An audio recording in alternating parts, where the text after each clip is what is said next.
I've heard your opinions on the Biden administration's effort to forgive some student loan debt.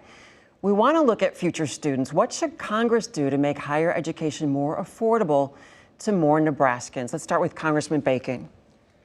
I think the number one thing we can do is allow folks to refinance their loans, because I've talked to people right here in Nebraska or Omaha. They're paying huge rates. Some of them are paying adjustable rates.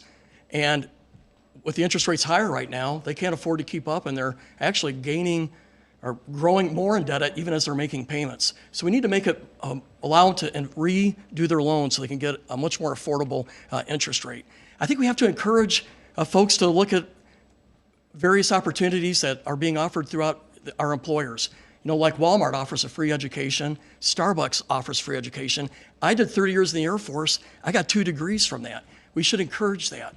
And I think we also need to let people know that you can get a trade, that these are high-paying jobs that people go into, whether it's welding, being a carpenter, being a plumber or a pipe fitter, high-paying jobs, and they will train you and pay you while you're being trained, and you also get health care out of that. So I think there's a lot more we can do to expand the aperture of our young folks so they know what's available to them. Thank you. Senator Vargas, 1 minute. Thank you. I think we need to make sure that we're continuing to reform many of the different systems and programs that we have in higher education. We can reform our Pell Grants. I've worked on making sure that we're doing more of this in the legislature while making sure that higher education is more affordable, investing in some of the grant programs. I think we can also do a lot more to get people into the kind of jobs that are going to make it easier for them to be able to save and have a middle-class income.